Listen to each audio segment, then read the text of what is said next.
자, 신명기 4장 내용을 같이 살펴보도록 하죠.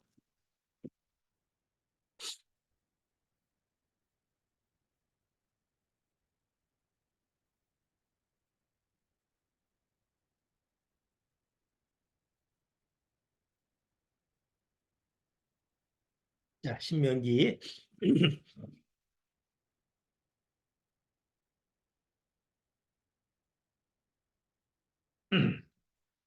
4장 1절서부터 14절까지 신명기 4장 1절서부터 14절까지 천천히 같이 한번 읽어보겠습니다.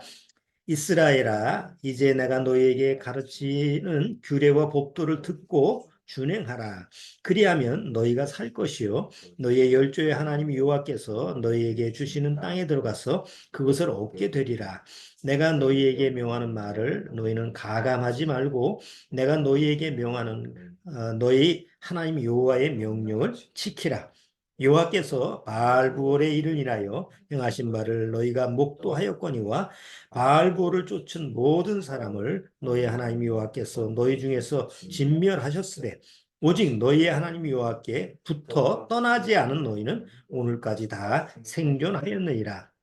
내가 나의 하나님 여호와의 명하신 대로 규례와 법도를 너희에게 가르쳤나니 이는 너희로 들어가서 기업으로 얻을 땅에서 그대로 행하게 하려 함인즉 너희는 지켜 행하라. 그리하면 열국 앞에 너희의 지혜요 너희의 지식이라. 그들이 이 모든 규례를 듣고 이르기를 이 큰 나라 사람은 과연 지혜와 지식이 있는 백성이로다 하리라. 우리 하나님 여호와께서 우리가 그에게 기도할 때마다 우리에게 가까이 하신 것 같이 그 신에 가까이 함을 얻은 나라가 어디 있느냐? 오늘 내가 너희에게 선포하는 이 율법과 같이 그 규례와 법도가 공의로운 큰 나라가 어디 있느냐? 오직 너는 스스로 삼가며 내 마음을 힘써 지키라. 두렵건대 내가 그 목도한 일을 잊어버릴까 하노라. 두렵건대 내 생존하는 날 동안에 그 일들이 내 마음에서 떠날까 하노라. 너는 그 일들을 내 아들들과 내 손자들에게 알게 하라.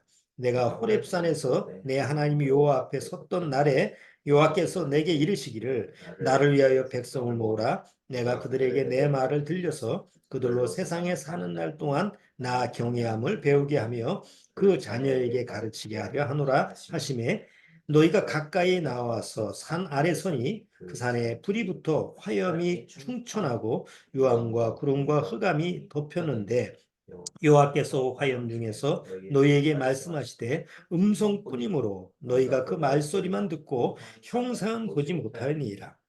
여호와께서 그 언약을 너희에게 반포하시고 너희로 지키라 명하셨으니 곧 십계명이며 두 돌판에 친히 쓰신 것이라.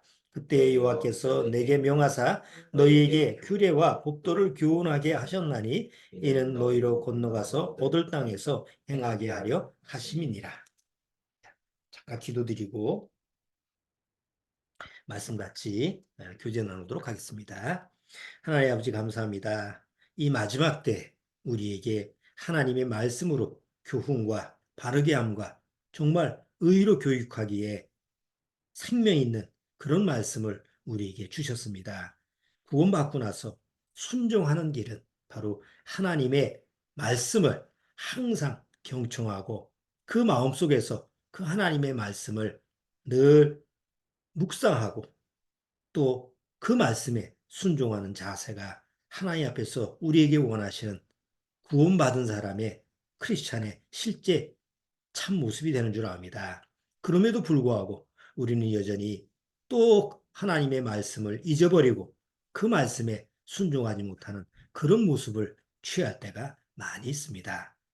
그럴지라도 하나님께서는 우리에게 항상 용서의 말씀을 주시고 또 위로의 말씀을 주시고 또 책망의 말씀을 주심으로 말미암아 항상 바르게 말씀 앞에 바르게 설 수 있도록 도와주시는 줄 압니다.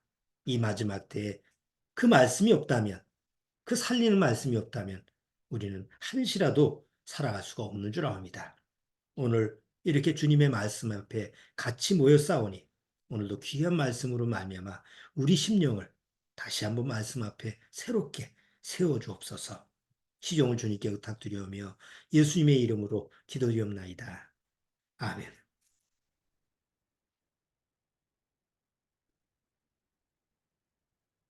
자, 요새도 계속 뉴스에 이스라엘 민족과 지금 하마스하고 이스라엘의 전쟁 또 이런 게 계속 연이어서 뉴스에 나오죠.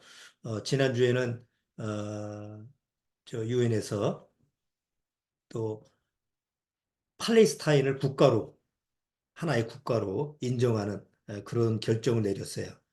또 유럽의 뭐 스웨덴이라든가 또 여러 세계 나라가 또 이스라엘의 팔레스타인의 나라를 뭐 독립 국가로 인정한다라고 선언을 했죠. 그것 때문에 또 이스라엘이 반발을 하고 어쨌든 지금 이스라엘 나라라고 하는 것은 세계적인 하나의 이슈거리면서도 모든 다른 세계 나라 사람한테 마치 돌처럼 짐이 돼 버렸어요. 우리나라의 서울하고 경기도만한 땅덩어리밖에 안 돼요. 이스라엘 지금 땅이. 인구도 한 1,000만 명? 지금 한 1,000만 명이 조금 넘었다고 그러는데 우리 5천만 명이라고 한다면 이스라엘 민족의 인구는 뭐 우리의 5분의 1밖에 안 되잖아요. 그렇게 작은 나라가 뭐 어디 다른 나라 뭐 지금 우크라이나나 또 러시아하고 전쟁하고 이런 부분에서도 전 세계적으로 하나의 또 이슈가 되지만 조그만한 예? 그 우크라이나나 그 땅덩어리에 뭐한 몇십 분의 일도 안 되는 그런 조그만 중동의 이스라엘 나라가 전 세계적으로 사람들이 하여튼 목을 지금 쥐게 만드는 아니 매일마다 골치가 아픈 미국이라든가 다른 유럽이라든가 다른 나라들한테 아주 그냥 고심거리가 되는 그런 나라가 바로 이스라엘 나라의 지금 모습이잖아요. 근데 우리 지난주에 스가랴서 12장 얘기하면서 마지막 때에 모든 전 세계 모든 이방 나라들한테 돌이 될 수 있는 무거운 짐이 되는 그런 나라가 바로 마지막 때 이스라엘 나라라고 하는 예언을 우리가 확인해 봤어요. 그러니까 마지막 때에 일어나는 현상이 지금 일어난 것뿐이에요. 자, 그런데 이제 오늘 신명기 4장에서 지금 이스라엘 전에 출애굽할 때 이스라엘이 광야에서 하나님 앞에서 약속을 받았는데 뭐냐면 오늘 내가 너에게 가르치는 규례와 법도 내가 너한테 주는 그 말씀 그 당시에는 율법이죠. 여기도 이제 십계명 나와 있고 율법 이런 것을 잘 지켜 행하면 뭘 받는다고 그랬죠? 여기 신명기 4장 1절 보세요. 다시 한번 읽어볼게요. 이스라엘아, 이제 내가 너희에게 가르치는 규례와 법도를 듣고 준행하라. 그리하면 너희가 살 것이요. 너희가 살 수 있는 길이 뭐냐? 너희가 살 수 있는 방법이 뭐냐? 바로 내가 너희한테 준 명령을, 내가 너한테 준 규례와 법도를 잘 지키는 것이 너희가 살 수 있는 방법이다. 만약에 하나님 말씀의 규례와 법도를 안 지키면, 어기면 죽는 거예요. 그게 광야 40년 동안에 보여준 거죠. 광야 40년 뭐 이렇게 쭉 40년 생활을 하면서 마지막 결론적 이제 신명기 4장이라고 하는 것은 신명기 전체 앞에 출애굽기 그 40년 동안 광야 생활한 그 40년의 마무리 단계에서 이제 다시 추억을 하면서 신명기를 기록한 거죠. 그러니까 이스라엘 민족이 40년 동안 결국 불순종한 그 40만 명이 그 계수된 사람들이 다 어디서 죽었어요? 광야에서 죽었어요. 그러니까 광야에서 죽었다라고 하는 건 불순종한 사람들의 결과가 결국 뭐냐? 바로 불순종한 대가가 죽음이다. 이것을 우리에게 보여주는 거예요. 자, 그렇지만 여기서 다시 여기 살아남은 사람은 누구예요? 살아남은 사람은 자, 어,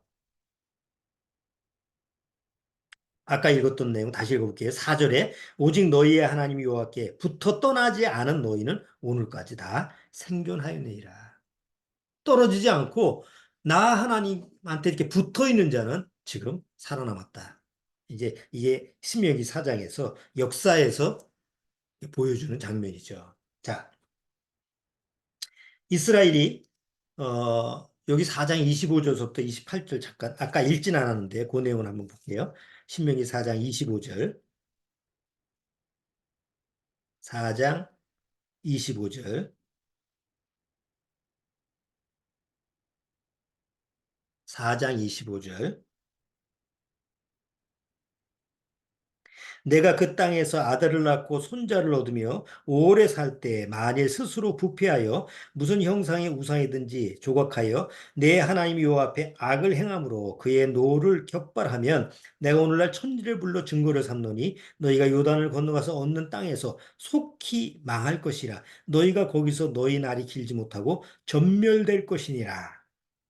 여호와께서 너희를 열국 중에 흩으실 것이요 여호와께서 너희를 보내실 그 열국 중에 너희의 남은 수가 많지 못할 것이며 자 이대로 됐어요 안 됐어요? 이스라엘의 역사를 보면 사실 이스라엘의 역사를 보면 결국 가나안 땅에 들어갔지만 하나님 앞에서 우상을 섬기고 결국 하나님 앞에 불순종한 그런 모습의 이스라엘은 나중에 전멸을 하죠.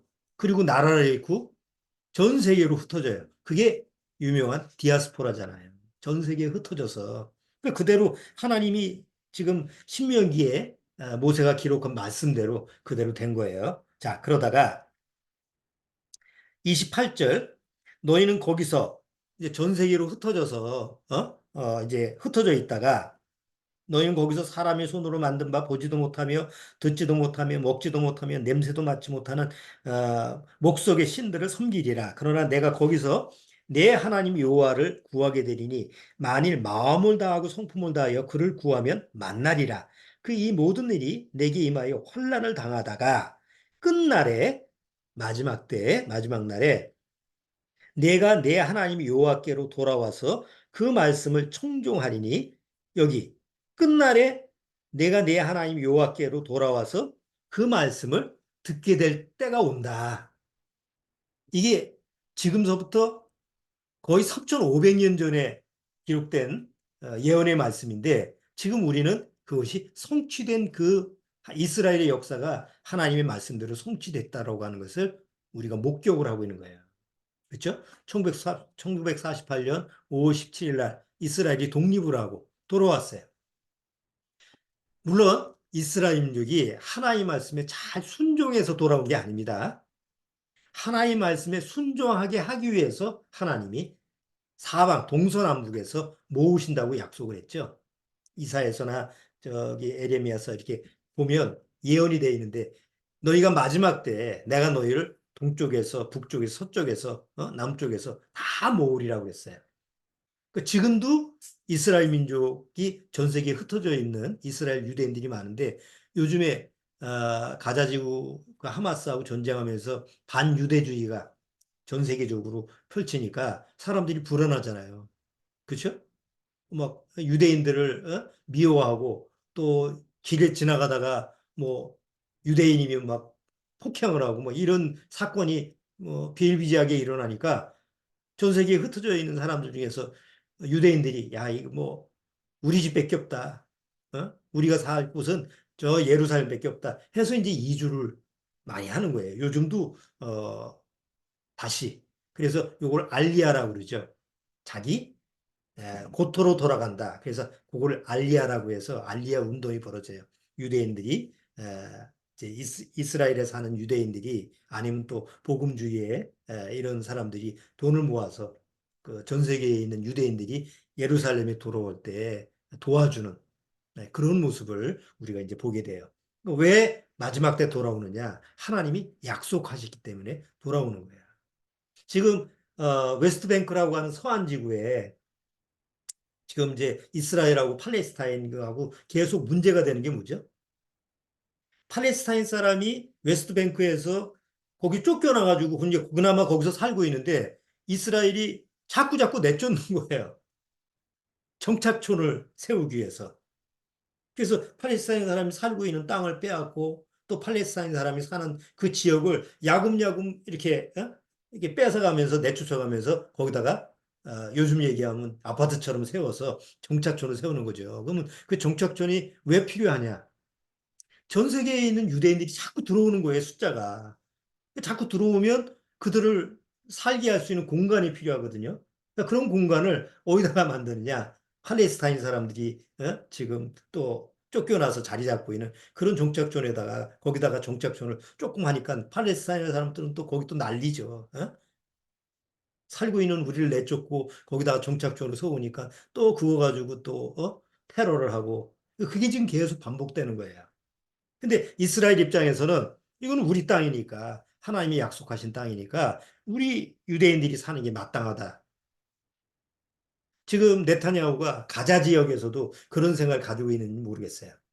아, 이쪽도 우리 땅이니까 여기다가 정착촌을 싹 세워서 다 내쫓아버리고 아마 국제적인 여론만 없으면 뭐 그러고도 남죠. 싹 내쫓아버리고 거기다가 유대인들을 위해서 다 정착점 세우면 그 얼마나 좋겠어요. 근데 이제 국제적인 어떤 시선이 또 의식할 수가 없으니까 그러진 못하는 거죠. 어쨌든 하나님 앞에서 이스라엘 민족은 결국 하나님이 순종하면 그들한테 복을 허락했고 불순종하면 그들이 결국 하나님 앞에서 저주를 받는 하나님의 역사를 그들의 역사책에서 우리들한테 고스란히 보여주고 있는 거예요. 그리고 지금 우리가 목격을 하고 있죠.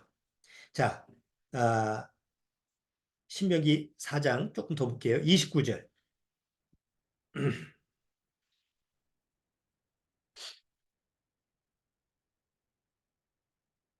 30절 보세요. 신명기 4장 30절.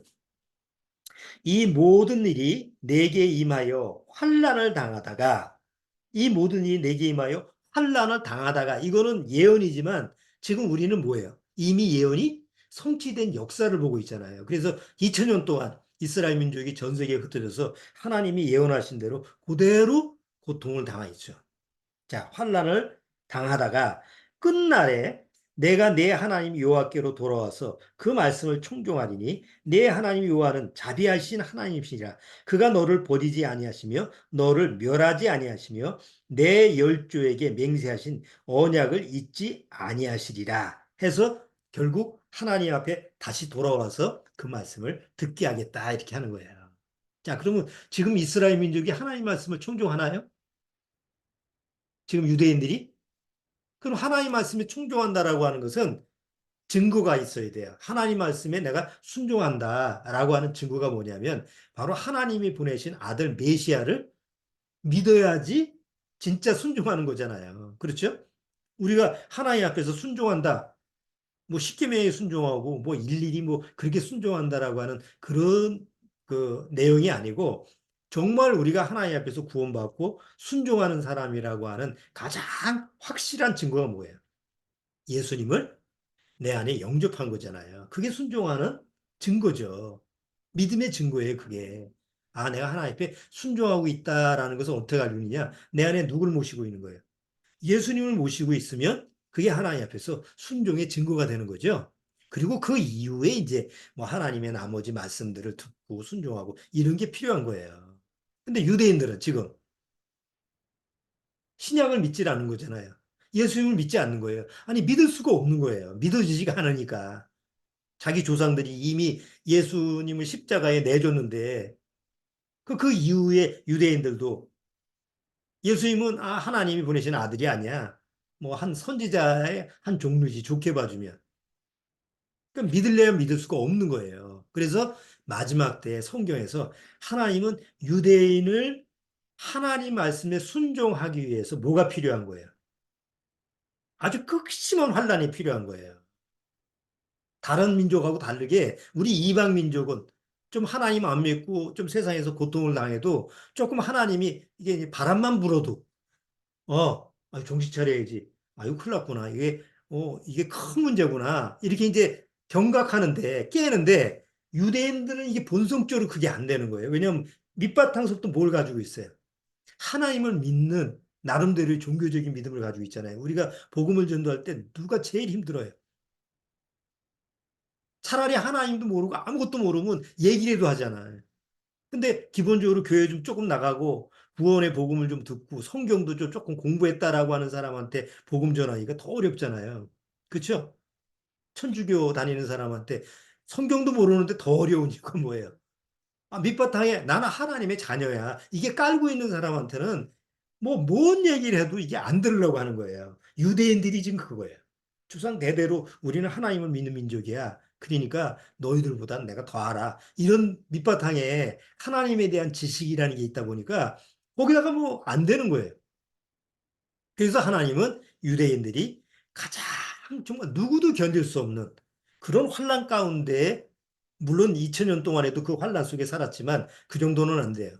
왜? 그 정도 해가지고 이스라엘 민족이 하나님 앞에 돌아오질 않잖아요. 땅은 회복했어도 뭐 그 땅 회복되는 것도 하나님이 해주신 거니까 돌아왔지만 어쨌든 지금 이스라엘 민족한테 하나님 말씀에 순종하기 위해서 필요한 것은 바로 하나님의 아들을 믿게 하는 건데 이게 순순히 하나님의 아들을 믿을 수가 없는 거예요.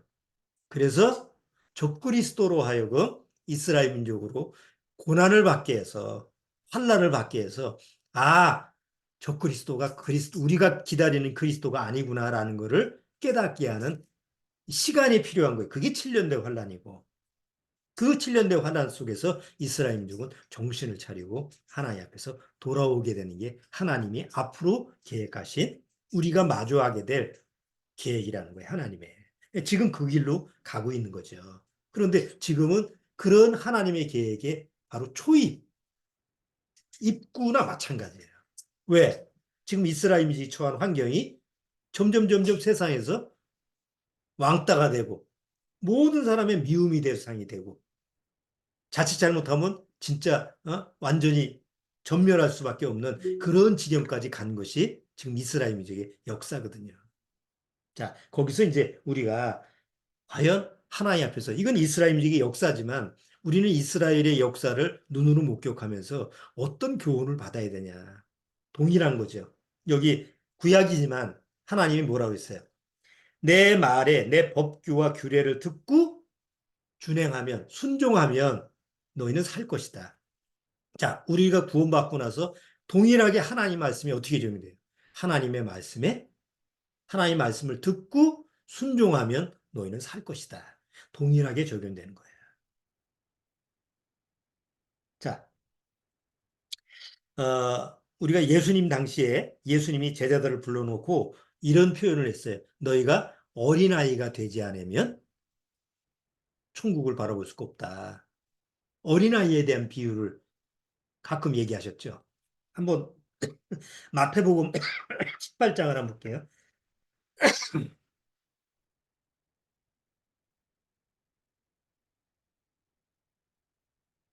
자, 마태복음 18장.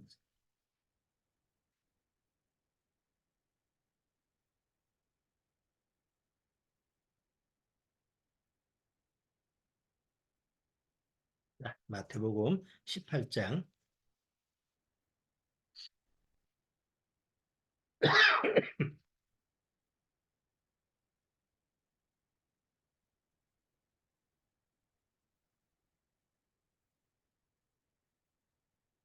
자, 마태복음 18장 1절부터 읽어볼게요.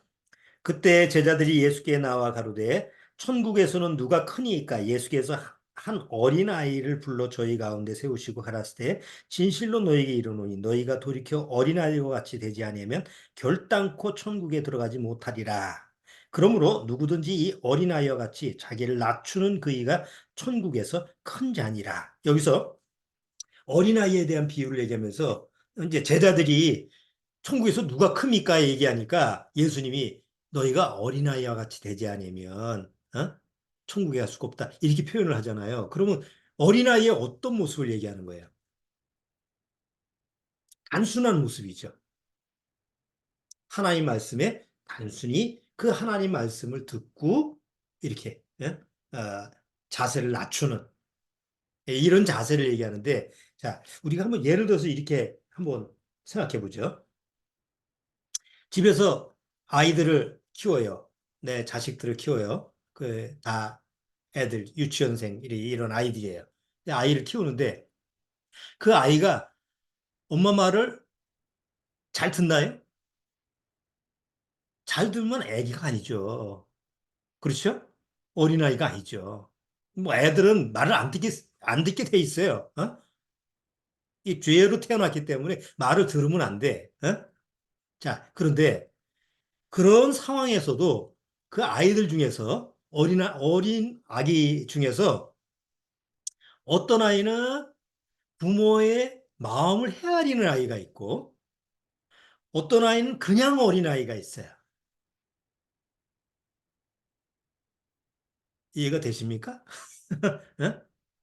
그냥 똑같이 어린 아이가 아니고 똑같은 어린 아이인데 어떤 아이는 천진난만한 그냥 어린 아이의 모습이고 어떤 아이는 어린 아이지만 항상 그래도 아버지, 엄마 아빠의 뜻을 엄마 아빠가 이렇게 하면 기뻐하는구나 라는 것을 헤아릴 수 있는 그런 아이가 있어요. 그러면 그렇다고 해서 부모가 그 차별을 하나요? 물론 차별할 수 있지. 뭐 내 말을 잘 듣는 아이한테 더 애정이 가고, 지질이 속을 새기면 애정이 안 가고. 그런 유괴 모습은 있지만, 그래도 부모라고 한다면 적어도 사실 누구한테 더 마음이 쓰여요. 속을 새기는 아이한테 더 마음이 쓰입니다. 그렇죠? 똑같은 자식이라도 건강한 자녀보다는 건강한 아이는 그 아이 키우는데 편하고 그 아이를 항상 같은 마음 가지고 있죠. 그러나 마음을 더 쓰는 건 아프고 속색이고 더 손길이 가는 그 아이한테 너 마음이 쓰이게 됐어요. 근데 마음이 쓰인다라고 하는 것은 사실은 사랑의 교감은 아니에요. 더 내가 그 아이를 위해서 애를 쓰고 속을 태우고 이렇게 하지 그 아이하고 사랑의 교감으로 막 기쁨을 누리는 건 아니에요. 그렇죠? 사랑의 교감을 누릴 수 있는 건 뭐예요? 그래도 엄마 뜻을 알고 아빠 뜻을 알고 그리고 같이 기뻐할 수 있는 그런 뜻을 헤아릴 수 있는 아이한테 더 기쁨의 어떤 교류를 나눌 수가 있어요. 같은 자식이라도. 자, 이게 무슨 얘기냐면 유대인들이 구약 시대 속에서 광야 속에서도요. 이스라엘 민족들이 다 하나님의 자녀잖아요. 하나님 보기에는 다 어린아이예요.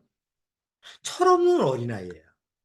근데 개 중에 하나님의 뜻을 헤아리고 하나님과 교제를 나누고 하나님을 어떻게 기쁘게 할 수 있지? 라고 하는 사람이 간혹 성경에는 몇 사람이 있어요.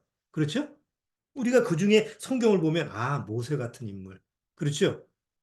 하나님 보시기에는 다 어린 자녀지만 특별하게 모세는 어떤 사람이에요? 나하고 벽이 없는 사람이에요. 하나님이. 예? 허물이 없는 사이에 아브라함도 그렇죠?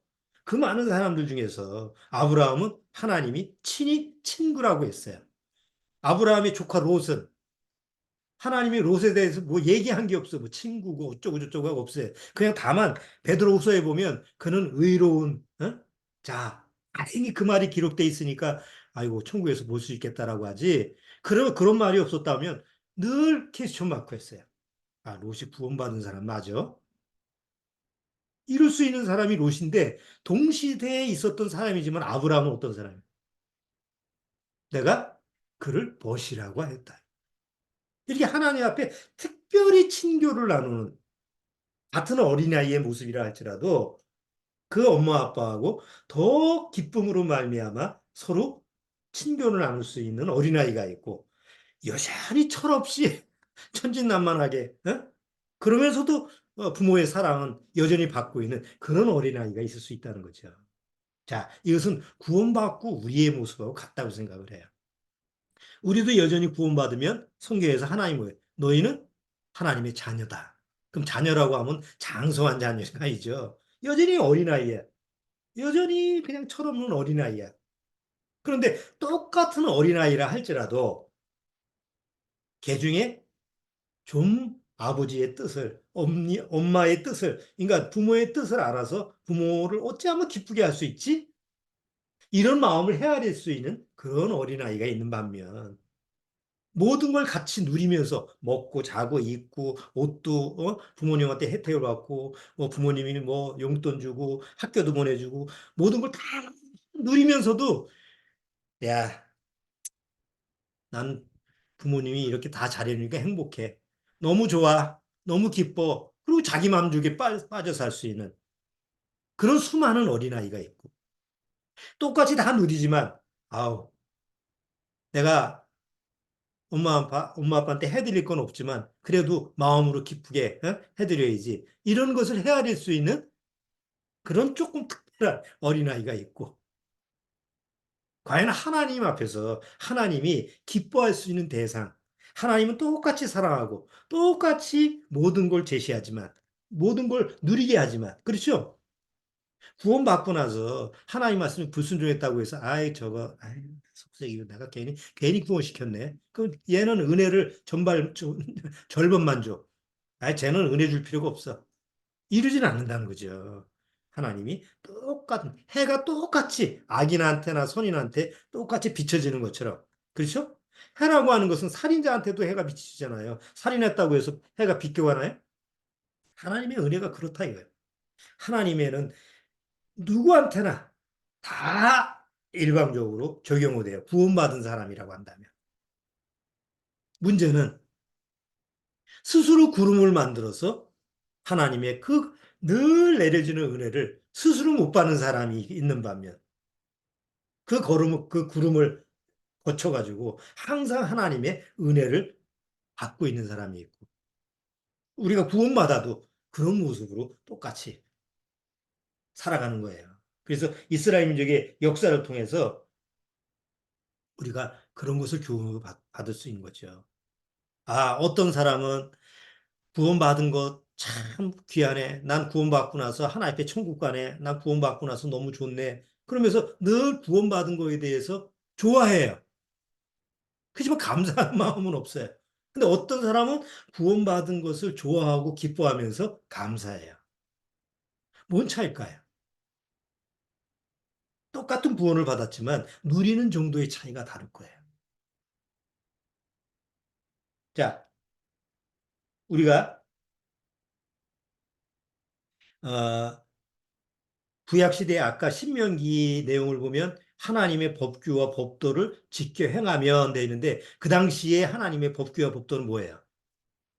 십계명과 율법입니다. 그럼 지금 우리한테는 똑같이 십계명과 율법을 지키면 하나님 앞에서 살 길이 열리지 않죠? 지금은 어떻게 됐어요? 만약에 율법과 십계명을 지켜서 나아가 내가 나아간다고 하면 뭐예요? 축복이 아니라 저주예요. 그렇죠? 법이 바뀌었어요. 구약의 법을 따르는 게 아니에요.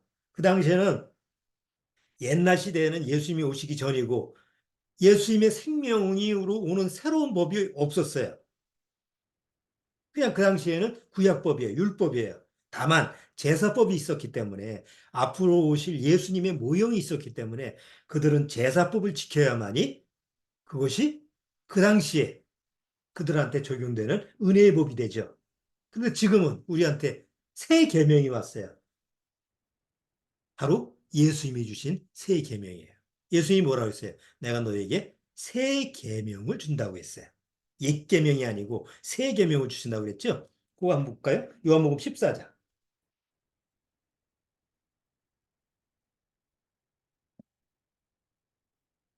요한복음 14장.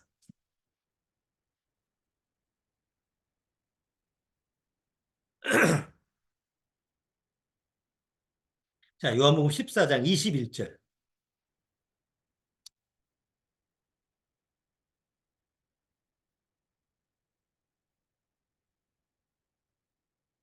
자, 요한복음 14장 20절 보세요. 14장 20절 같이 읽어볼까요? 14장 20절. 그날에는 내가 아버지 안에 너희가 내 안에 내가 너희 안에 있는 것을 너희가 알리라. 이게 뭐예요? 성령이 오는 그날에는 뭐가 돼요? 합체가 돼. 합체가 된다는 게 뭐예요? 예수님과 하나가 되는 거죠. 지금 당시에는 안 되잖아요. 예수님이 십자가에 죽기 전에 육으로 계실 때는 합체가 될 수가 없죠. 근데 예수님이 십자가에 죽고 부활하셔서 아버지 허락을 받고 성령으로 오셨기 때문에 이제는 예수님은 누구든지 예수 그리스도를 영접하는 자는 그 안에 들어가서 그와 더불어 하나가 된다라고 하는 약속을 해주시는 거예요. 그렇죠? 자, 그런데 21절 보세요. 나의 계명을 가지고 지키는 자라야 나를 사랑하는 자니 나를 사랑하는 자는 내 아버지께 사랑을 받을 것이요 나도 그를 사랑하여 그에게 나를 나타내리라. 자, 여기서 하나님의 사랑을 누가 누리고 하나님의 사랑을 누가 심령 안에서 함께 하나님과 나눌 수 있느냐? 여기 나를 사랑하는 자니 나의 계명을 지키는 자.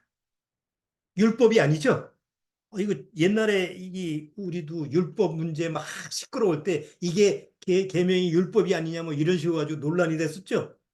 여기 나의 계명이라는 것은 율법이 아니에요. 예수님이 내가 새 계명을 주노니 새 뉴 커맨먼트예요. 어? 새로운 계명, 새로운 율법, 새로운 법과 새로운 법규, 새로운 규례예요. 예수님이 주시는. 그건 율법 십계명이 아니에요. 그러면 예수님이 계명은 뭐예요? 바로 사랑이라는 계명이에요. 십계명도 사랑이라는 게 들어가 있죠. 1계명서부터 4계명까지는 누구를 사랑하는 거예요? 하나님 아버지를 사랑하는 거고 5계명서부터 10계명까지는 누구를 사랑하는 거예요? 이웃을 사랑. 5계명 부모를 사랑하라. 예? 이웃을 하나님 외에 나머지를 사랑하는 것이 10계명의 반쪽이죠. 그게 다 세 계명은 바로 하나님의 사랑이라는 거예요. 자, 그런데 우리가 구원받고 나서도요. 하나님의 사랑을 받은 사람이잖아요. 근데 사랑을 받으면서도 하나님과 사랑을 나누지 않고 그냥 살아갈 수가 있다는 거죠. 그건 행복이 아니고 불행인 거예요. 마치 부부가 사랑을 하지 않고 같이 사는 거하고 똑같아요. 어떻게 그렇게 살 수 있죠? 다 그렇게 살아요. 많은 사람들이. 내가 챗 GPT에다가 물어봤어요. 뭐라고 물어봤느냐? 부부가 서로 사랑하지 않고 살 수 있는 이유가 뭐냐고 챗 GPT한테 물어봤어요. 그러니까 챗 GPT가 5가지 이유로 설명해 줬어요. 첫 번째, 아이들 때문에. 두 번째, 경제적 이유 때문에. 아이고, 이혼하면 서로 먹고 살기가 힘들어. 세 번째, 사회적 체면 때문에. 아, 이혼녀, 뭐, 이혼남, 이런 거 듣기 싫어서. 네 번째, 정서적 안정이 깨질까봐. 그나마 그냥 같이 살면 서로 기대고 사는데, 혼자 살면 정서적으로 이거 불안해질까봐. 다섯 번째, 생활의 편리성. 모시라도 하나 봐가지고, 뭐라도 있으면. 그러니까 서로 사랑을 하지 않아도 부부 관계를 유지할 수 있는 그런 이유가 실제로 있다. 실제로 그렇잖아요. 우리가 그렇게 해서 사는 거 아니에요? 근데 어떤 부부는 정말 서로 사랑하기 때문에 사는 부부하고 어떤 부부는 그냥 그냥 의무감이나 책임감 때문에 서로 같이 사는 거하고 같이 살긴 살지만 질은 다른 거죠. 하나님 앞에서 우리가 구원받고 살아가는 삶도 마찬가지라고 생각이 들어요. 하나님은 우리에게 사랑을 주시고 그거 성경에는 하나님이 우리에게 사랑을 주셨다라고 하는 것은 이제 예수 그리스도가 내 안에 들어와서 예수님이 나의 남편이 되고 나는 그의 뭐가요? 신부가 되는 그런 모형을 에베소서에서 설명을 했죠. 근데 우리가 아직 육이라는 것이 있으면 예수님과 정식으로 결혼할 수가 없어요. 그래서 진짜 결혼을 하기 위해서는 뭐가 필요해요? 육신을 벗어나야 되죠. 그래서 하나님은 7년대 환란 전에 천국에서 하늘에서 바로 구원받은 신부와 예수님과 결혼할 수 있는 결혼식을 준비한 게 바로 성경에서 우리한테 약속을 한 거죠. 7년대 환란 전에 구원받은 성도들이 다 올라가서 신랑이신 예수님과 만나서 결혼식, 성대한 결혼식이 7년 동안 이루어진다. 지상의 7년이 막 저주받는 7년이 이룰 때. 그러면 지상의 7년 동안은 지상에 남은 사람은 뭘 거부한 사람이에요? 신랑을 거부한 사람들이 거기서 심판을 받는 거 죽으라고 그냥 엄청난 큰 저주를 받고 심판을 받는 거예요. 그 사이에 예수님을 신랑으로 받아들인 사람은 맞이한 사람은 신부로 준비한 사람은 어디 가세요? 하늘나라에 가서 성대한 결혼식을 취하게 되죠. 그래서 예수님은 신랑이고 우리는 신부예요. 구원받은 성도는. 그럼 신랑의 신부가 뭘로 살아야 돼요? 사랑으로 살아야지.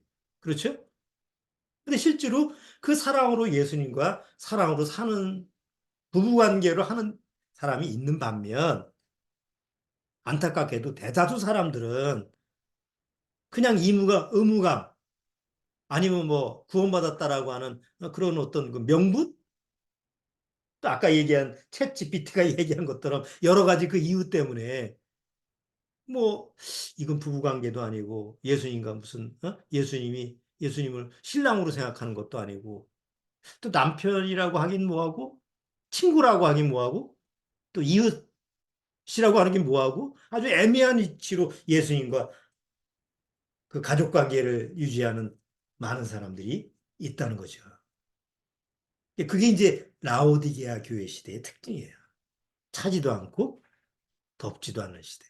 이제 이런 시대에 우리가 살고 있는데 이제 그러면 안 된다는 거죠. 좀 사랑은 좀 뜨겁게 우리 옛날 군가 부를 때 사랑은 뜨겁게 이 군가 무지하게 불렀어요. 예? 군가에 중간에 사랑은 뜨겁게 사랑은 뜨겁게 박수 아침에 이렇게 조회하면서 맨날 그거 불러 사랑은 뜨겁게 뭐 어쩌고 저쩌고 해서 참 그게 군가예요. 사랑은 뜨겁게 해야 되잖아요. 예수님과 나하고 관계도 그렇단 말이에요. 이게 마지막 때 너무 아쉬운 점이에요. 그래서 요번에 우리 여름 수련회를 준비하면서 먼저 구원받은 사람은 구원받고 난 똑같은 얘기 또 듣는구나 이러지 마시고 다시 한번 예수님과 나를 구원하신 예수님과 그 첫사랑을 기억하고 또 예수님과 사랑의 관계를 돈독하게 이렇게 만들어야 되겠다. 경험해야 되겠다. 이런 자세로 임하시면 많이 유익이 되지 않을까. 우리가 휴거라고 하는 것은 누굴 기다리는 거예요? 신랑을 기다리는 거예요. 신랑이 뭐 나를 데려가신다고 약속한 게 휴거잖아요. 그런데 예수님과 뜨거운 사랑을 하는 사람은 휴거에 대해서 어떤 마음으로 기다릴까요? 아주 사모한 마음으로 기다릴 거예요. 그렇죠? 이제나 오늘이나 내일 오실까? 뭐 정말 마음구석처럼 예수님을 바라보고 언제 오시지? 제발 빨리 좀 오시지? 이런 마음으로 기다릴 거예요. 그런데 미지근한 사랑, 이거 사랑인지 아닌지 모르는 그런 마음으로 예수님과의 관계를 맺으면 예수님의 재림 휴거를 항상 두려움을 가지고 있어요. 이거 나 못 가는 거 아니야? 이거 오면 이거 어떡하지? 내가 남으면 어떡하지? 이런 마음으로 예수님의 재림을 기다릴 수 있는 거예요. 너무 질이 다른 거죠. 그리고 먹는 건 하루 세 끼 먹어. 뭐 사는 건 다 똑같아. 뭐 별 차이가 없어. 그냥 그거 별 차이가 없는 거 조금 더 해보려고 아등바등 하는 것 뿐이지 사실은 아무 차이가 없는 거 아니에요. 우리가 살아보면 알잖아요. 그런데 예수님과 사랑을 다 돈독하게 해서 그 예수님과의 사랑이라고 하는 부분을 더 내 안에 채운다고 한다면 좀 질이 좀 다르죠. 삶의 질이 좀 달라지게 돼요. 그러면서 내가 일상생활에서 좀 더 하나님의 사랑을 말씀을 통해서 더 깨우치기를 원하고 또 하나님이 원하시는 그런 사랑이라고 하는 부분에 대해서 더 간절히 원하게 됩니다. 자, 오늘 신명기 4장을 내용 통해서 이스라엘 민족한테 주신 하나님의 명령, 내 규례와 법도를 지켜 행하라. 그러면 너희가 산다. 이건 이제 이건 이스라엘 민족한테 준 거지만 우리한테 주는 교훈은 바로 예수님의 계명을 지켜라. 또 내가 지키려고 하는 건 또 잘못 가는 거예요. 그래서 어, 다음 주에는 조금 보충 설명이 필요할 것 같아서 그럼 율법과 십계명과 예수님의 세 계명은 어떤 차이가 있는지 과연 예수님의 세 계명을 어떻게 우리는 지켜야 되는 건지 그런 부분을 다음 주에 4장 그 부분을 마무리하도록 하죠. 그리고 이제 5월 달서부터는 본격적으로 구원에 대한 문제를 다루도록 하겠습니다. 자, 오늘은 여기까지 하도록 하겠습니다. 잠깐 기도하고 마치도록 하겠습니다. 하나님 아버지 감사합니다. 오늘 정말 하나님의 주님의 말씀을 통해서 주님이 나의 신랑이시고 나는 주님의 신부라고 하는 것을 늘 듣는 얘기고 아는 얘기지만 다시 한번 상기시켜 봤습니다. 정말 주님을 사랑한다고 한다면 어떤 형식이나 의식이나 내 노력이 아니라 그냥 그 남편의 말씀에, 남편의 말에 항상 기뻐하고 좋아하고 그 하나님의 그 주님의 말씀을 통해서 오는 그 모든 말씀을 사랑하게 되는 것이 바로 순종의 기본 자세가 되는 줄 압니다. 우리 중에 병상에 누워 있는 식구들도 있습니다. 또 여러 가지 처지에 환경적인 어려움에 처한 그런 식구들도 있습니다. 어떤 처지에 있든 어떤 환경에 있든지 정말 그 안에 있는 예수 그리스도의 말씀, 나를 살아하신다는 그 예수님의 첫사랑의 말씀을 항상 기억하고 세상을 이겨 승리할 수 있도록 주님께서 지켜보호해 주옵소서. 예수님의 이름으로 축원합나이다. 아멘. 자, 마치도록 하겠습니다.